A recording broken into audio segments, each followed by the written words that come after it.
years last hours, days. It just makes me very sick.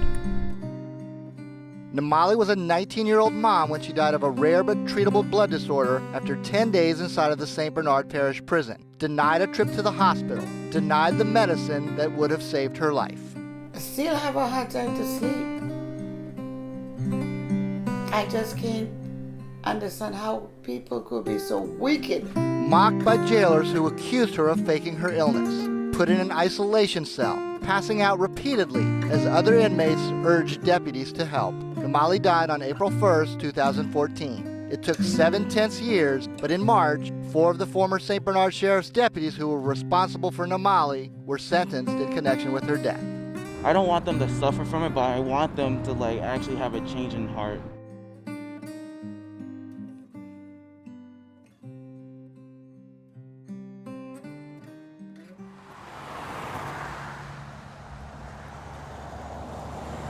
But there's a lot more to the sequence of events that landed this high school senior in jail. Nimali had just given birth to a baby girl, Elijah, 4 months earlier. She had already split up with the girl's father, Nicholas Connors, after a troubled relationship.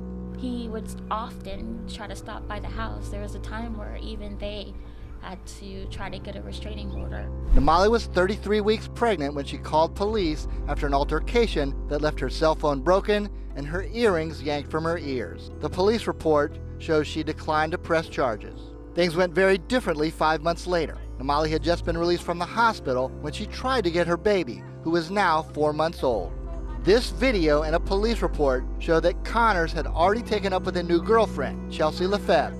In a 2-day span, Nimali and Nicholas had 2 heated encounters when she found him with Lefebvre. The first time, Nimali returned home and found them together. Connors called the police, saying Nimali punched him.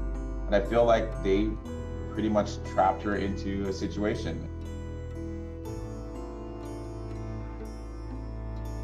But later, Connors called the sheriff's office and said he had changed his mind. He wanted Nimali arrested. 2 days later, they had the baby and gave Nimali the address. But when she arrived, there was a skirmish. Connors called for the police. Despite witnesses describing a confrontation between the 2 women, only Nimali was arrested. I believe she had the bracelet from the hospital still on her wrist at the time of being arrested. It could have been stopped immediately, but obviously they wanted her to go to jail. Nimali's bail on 3 relatively minor charges was set at $25,000, more than her family could afford. Judge John Juneau has never responded to our calls for an explanation of the bail amount. Which I found out it was $25,000. And I was just like, oh my God.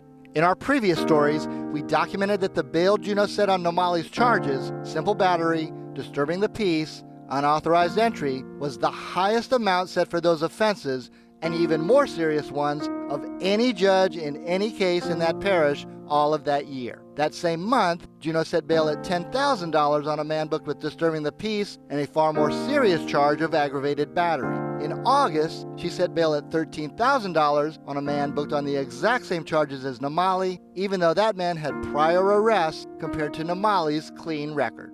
Somebody needs to look into why the judge gave that high bond.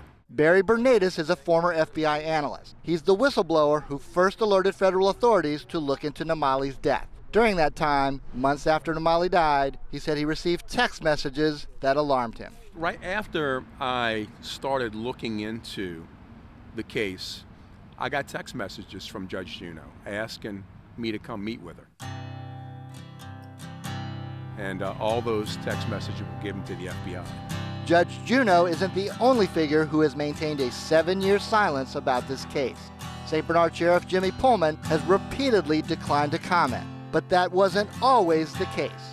When I first started investigating this case, Sheriff Pullman came here to the WWL-TV station here on Rampart.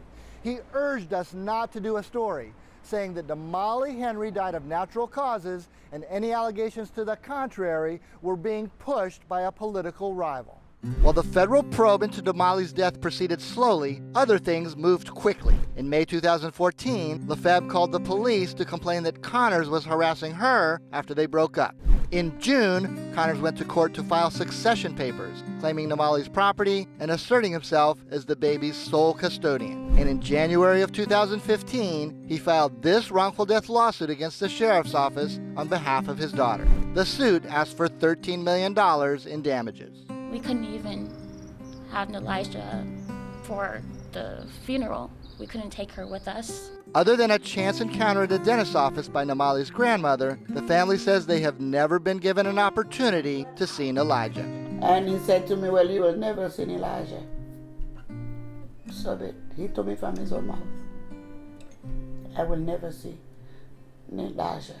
It couldn't be soon enough for us. It's been 7 years. I haven't seen my niece. I haven't held her. I haven't. Nothing.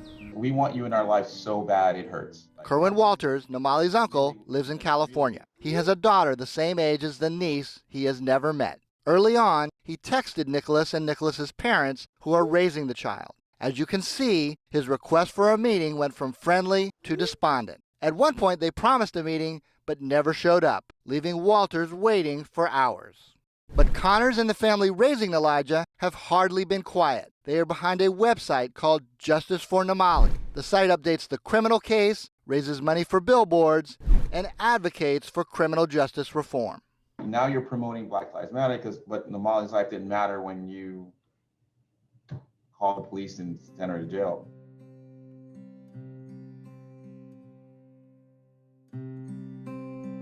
Do you think that it's an attempt to fool people into thinking that it's you and your family? But of course, they were asking for money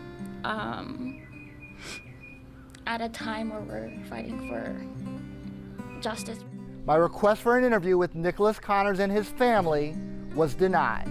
However, their attorney emailed a statement that reads, in part, "We ask that you respect our privacy regarding our interfamily matter. We are hopeful that a reconciliation takes place in the future when the trauma on all sides is properly dealt with."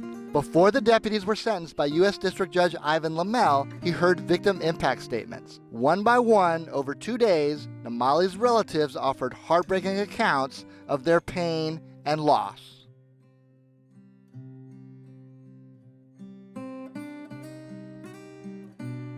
Our side of the family does not exist, but you're going to reap and try to reap a significant benefit from that loss. This court transcript shows the judge asking about that request more than $300,000. That's what Nimali died for they to have money. Judge Lamel pointed out that restitution law in this kind of case only provides for concrete expenses, such as a funeral. Have been expenses that could be covered under the law, starting with burial, funeral. How much did Nicholas and his family pay for that? None.